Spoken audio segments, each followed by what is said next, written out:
ผู้หญิงคนไหนก็สังเลยมาทุกซั่วมันใจก่อเขาห่มปังป้อยนั่นอย่าไปให้มันใจเลยขี้เงาอยู่ซึ่งในติ๊กๆนี่อยู่มันใจก็สังเคินถามผู้หญิงคนไหนว่าอันสุขลัดว่าแน่กูนั้นมักมีเสียเปิ้นตีเนอเวียงตีนั้นในฮะติจัดเฮ็ดปังป้อยแน่สุดที่วนว่ากูมันนี่เรียกๆอ่อนเจ้าน่ะเฮานั่นติกว่าห่มซ้ำเปิ้นไล่กว่าอำเจอเฮาว่าเต้สุอย่าไปนอนฝันอยู่เย้าละยันผู้หญิงคนไหนก็จังเป็ดเลียนกว่าว่าเหมือนมันเลยกว่าเคินเฮียนตีนั้นมันฮู้จักกันดังคนหญิงอ่อนตีนั้นแหน่มันนางมังเผาลองในก็ตีเปลี่ยนกว่าไล่อยู่ในเย้าค่อยอุบลองนาการอีสังยามื้อเหลียวเนี่ยก็คาไลมีก็ขึ้นกุ้ยมันว่าอยู่กอกเรามันตาบแทงเหตุกรรมยามนั้นผู้หญิงคนไหนก็เปลี่ยนอันเปียงปอเสือเสียหลัดขึ้นมาว่าเมื่อละสุขซ้ำหามีสุนามเจอหือ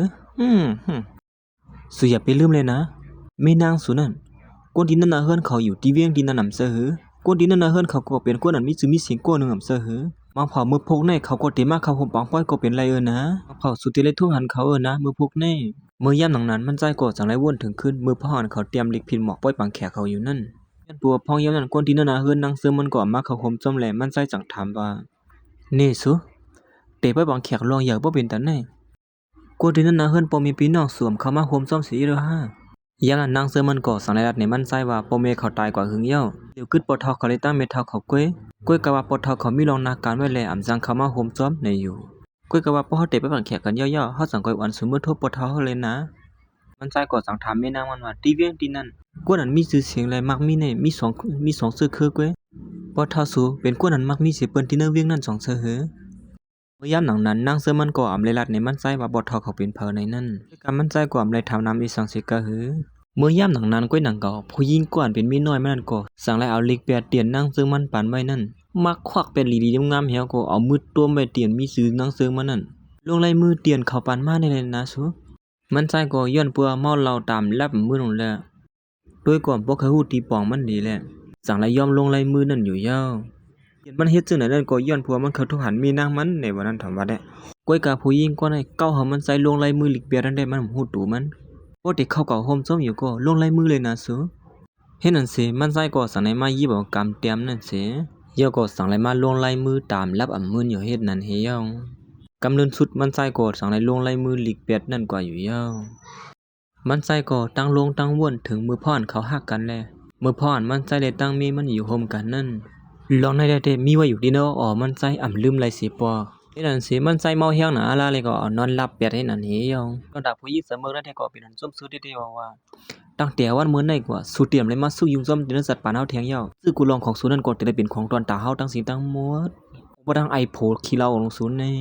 เฮ็ดนั่นสิตอนตานางเสือมันก็บ่เท่าเขาหับเอาปอกมาขึ้นเฮือนเสขี้กากะขันเหย่อลงมานั่นเย้าเหมือนลวงกามาก็มีคนมาประหับตอนตั้งนำตั้งหลายโหบ่ดังจวงลงในเฮือนเย้านะหลานยิงฮักเอ้ยคำมือตั้งนั้นแลตั้งนอกในหมวยตวกนำน่ะเอาไม้ลงซึ่งในสำหรับหมวยตวกซึ่งได้ติลีกี้เนาะยินดีฮับตอนคนยิงอ่อนเฮาปอกมาเฮือนค่ะอย่าไปซุกซึ่งในอยู่เยอะเฮาเขามือตั้งนั้นกันละอ้อค่ะปวดเท่าเม็ดเท่าเอ้ยนั่นเสเขาก็สั่งแล้วอ่อนกันมานางกินข้าวที่กินข้าวเขาก็อ่อนมี3ก็ฉันบ่ฮอบงอยมั้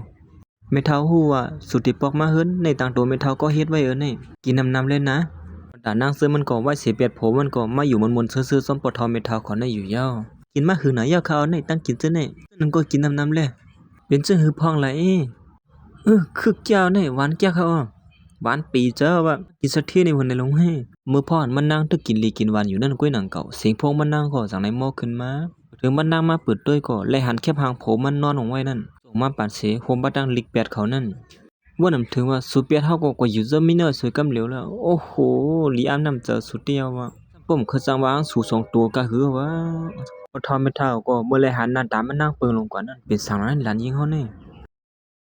เหมือนมันนั่งหันลิกแปดเตียนโผมันส่งมานั่นมันนั่งก็เป็นอันตกเจอสิสลามไว้อยู่ถึงว่าวันเหลียวไว้ก็สู่ซ้ํปมเยือนไรสิล่ะเนาะมื้อยามหนังนั้นบ่เท่าเลยไม่เท่าเขาและหันใส่ไงมันนำบ่เคยเลี้ยวเลยสั่งไรถามมันนางมันเป็นรองตั้งสั่งในนั่นหลันยิงมันเป็นรองตั้งสั่งหลายเขาเป็นเพอละนั่นไว้การลองในมันนางก่อมเลยเสียงเสียมปอทอไม่เท่าเขาอีสังมันนางก่อสั่งไรดัดเนี่ยก็ว่าเป็นโผเก่ามันนางมื้อเหลียวเขาเปียดกันเย้าในอยู่ที่สั่งเป็นมาไว้บ่เป็นแต่นั่นล่ะนี่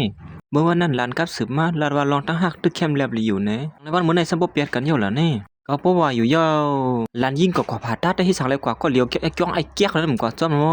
ยันนั้นบ่เท่าเขาก็สั่งเลยถามลองตั้งมันว่าไอ้ผู้ชายคนนั้นมันเฮ็ดอีสังไว้นี่อยู่เมื่อป่นมาฉะนั้นเต้ลองในเกียกกังเฮาเลยตั้งเขาเต้มุนๆซื่อๆอยู่ค่ะโอ้ยก็ว่าเขาก็มีผู้หญิงต่างก็เปียดค่าเขาเมื่อหึงสางมาในนั้นข้าก่อมเลยฮู้มาเอิ้นตั้งขาตึกมาฮู้ตัวเหลียวในก้วยเขา ก็ย่ามันเสคาแลลองในมันป่นกว่าย่าค่ะนี่ลันยิง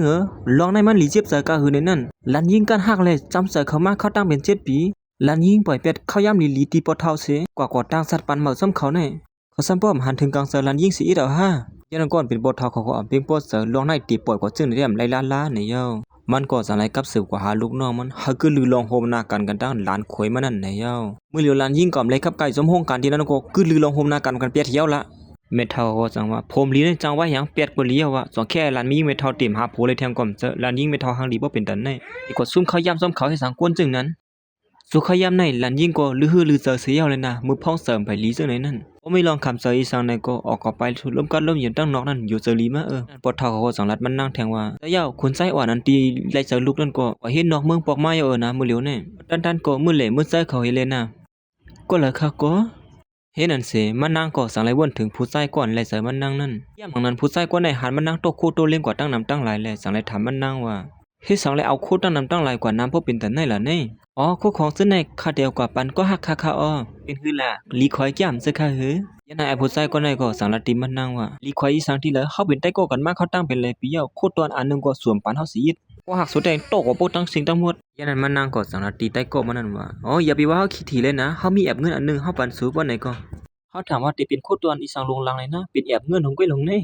แอบเงินนี่นะตีเฮือนเฮามีนำน่ะเย้าว่าที่ว่าก้อยโกป้อมมีก่อนเนี่ยซึ่งหือก็ย่าเมื่อละเมื่อสู่เป็นก้นปันเฮาในก็เฮาได้หาไว้สิสุดแล้วในซ้ำป้อมเล็บคลายสีเถอะเอามาขึ้นเล็บบ่ไหนก็จังก็เฮาเขาคลายขิงก็ยันนั้นมันนั่งก็สังไลบ่ถึงป้ามื้อพ่อนมันนั่งมื้อเหล่แม่ปาก้อนแม่ผิวใจได้ก็มันนั่นกินข้าวเหย้าสิจังก้อยมื้อเลยนะลูกชายแม่ปาตึกเขาซื้อเขาพักตั้งนาปุ่นนี่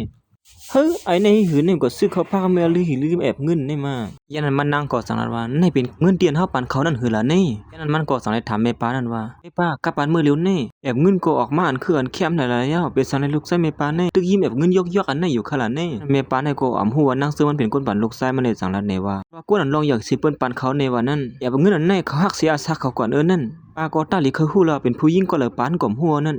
ยันนั้นมันนั่งก็สังลัดว่าตีเต้มันก็เขาเลยเสือเฮามาอยู่ตาสีลงในจึงเมื่อเฮาขึ้นเฮียนจำการพุ่นลงยันนั้นมันนั่งก็สังลัดในปอทอเขาว่าก็ย่ามันเสคาเลยปอทอเขาปอกว่าที่ห้องการเสคากว่า5ว่าปุ่นพรน่ะย่อค่ะตีเล็กกว่าพูดเอาหน้าการปอทอเฮาตุ้ยถึงเป็นเท่าเลยบ่ต้องปอทอนั่นค่ะนะมันหนูเป็นนายแล้วมอหลานยิงเฮานี่เฮ็ดนั่นเสมันนั่งก็สังไลมาปูดเอาแต้นเอาหน้าการปอทอเขากว่าต้องเลยเป็นตั้งการกว่าอยู่เย้าหลังนั้นมันนั่งก็สังไลอ่อนคนที่โฮมหน้าการเขามาขึ้นปังกลุ่มเสซับเลี้ยงที่เนื้อปังกลุ่มนั่นอยู่คนนั้นที่มาขึ้นปังกลุ่มนั่นก็เป็นอันเป็นโปหันเสือโคซับเลี้ยงที่เนื้อมันนั่งเท่ๆว่าอยู่เย้ามื้อยามหลังนั้นมันนั่งก็สังไลปอกมือหืนมื้อยามหลังนั้นก้อยหนังเก่าผมมันนั่งก็สังไลกับสืบมาหามันนั่งฮัลโหลฮักเอ้ยสุภาพพงษ์เฮยฮันนี่สุมืออยู่ดีเหรอสุปอกมือหืนสุยฮะเห็นนั่นสิไว้สิวางพงกว่าเยาก็มันนั่งสังไลเต็มลิกสู้ผมมันเอาได้ดังสู่อำกับไก่สังกันเยาอย่าไปมาห้องเฮาว่าฮักเฮาไว้แทงนะ